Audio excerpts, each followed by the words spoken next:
killed him? No, I did not. I gave him life.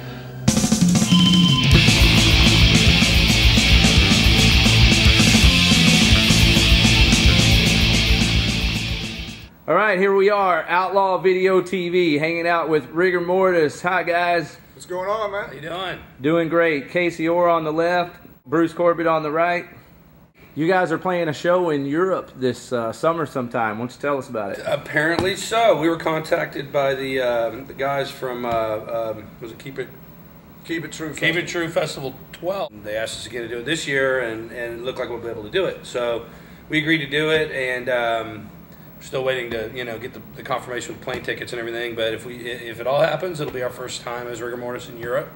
Just be for one show. It's apparently an already sold out festival show in Burgerglager something Germany. I can't remember the name of the. So get your tickets now. So too late, they're all gone. It's like a 2-day fest. Yeah, I'm not sure what day we're playing, but it seems like it's a pretty cool festival. I mean, the past lineups have been pretty cool. A lot of old school bands from our era. Do you know who's headlining? What big bands are there? I think I want to say Armored Saint. I think Armored Saint and Lizzie Borden. Yeah, we got some other Texas bands going out there. We got Militias coming out there from Austin. Yeah, and Aska. Yeah, Aska from DFW will be out there.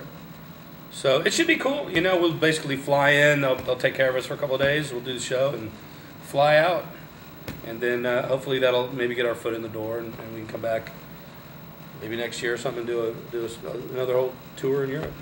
That is very cool. Hey, y'all played another show just not too long ago this summer? Yes, we did. Yeah. Let's talk about that. The Heat Fest. Yeah. Bruce, tell them all about it. Wow. Ozzfest 2008, man, out in Frisco, Texas, Unfortunately, it was just a one-show time thing this year, and luckily it was here in Texas, and somehow, you know how we got on there, right? Apparently, Warden, our drummer, is friends with Blasco, who's Ozzy's bass player, through Warden's other band, Speed Dealer.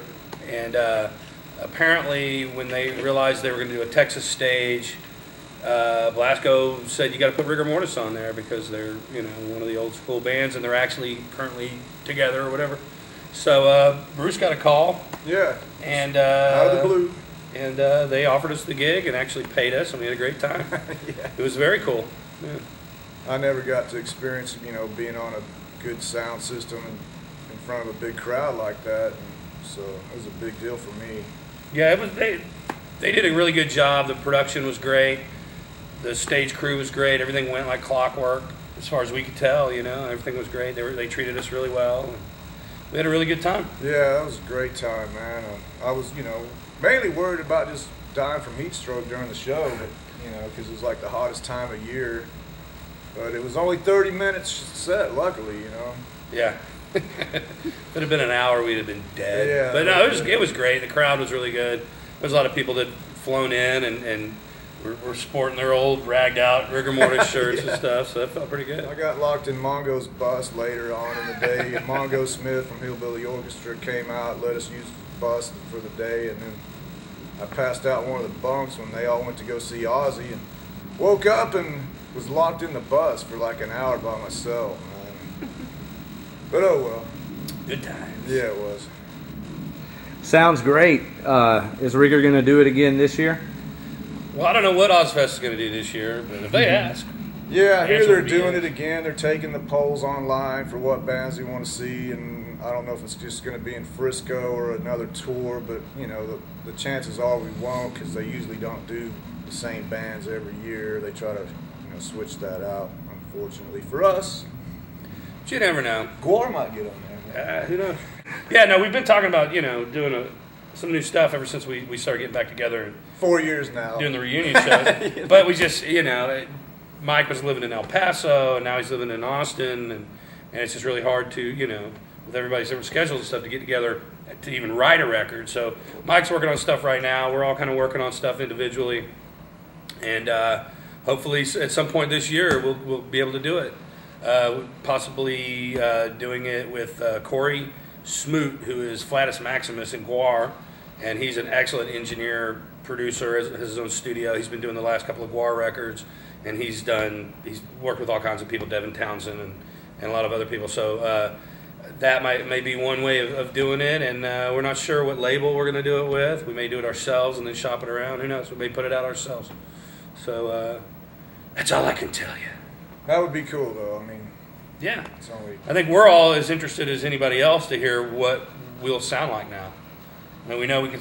I think we're better than we ever were playing wise, and I mean, it's been 20 years since the record we did, and over 20, so I'd like to think it'll be an advancement off of that record and the other two that we did after that, and I'm just curious as anybody else to see what we come up with.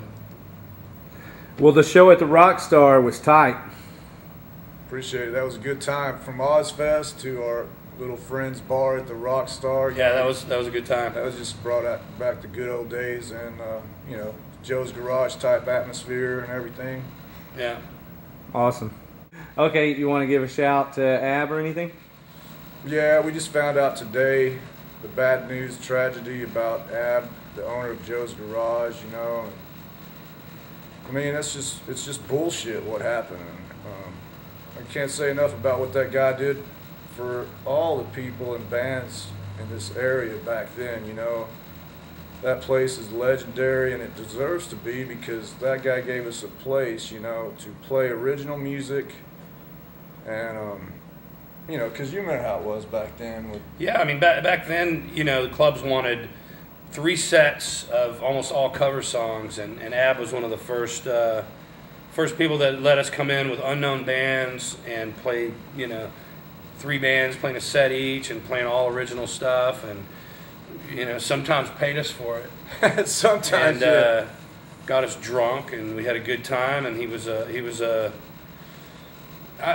like our godfather. I think every Metroplex band and every fan from back then has stories, of Joe's Garage, or met girlfriends there, or met musicians there and started bands, and I think not enough credit was ever given to that place and that point in time and that man and the people that worked there.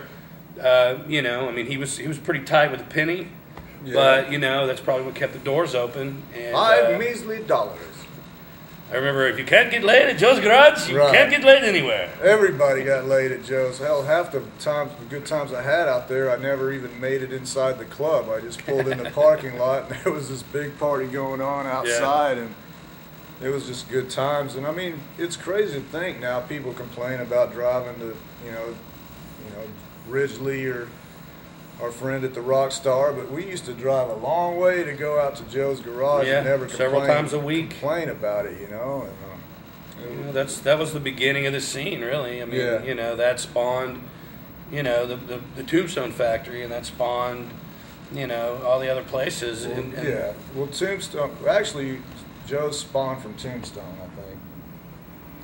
Here's to Ab, man. We love you, bro. Rest in peace.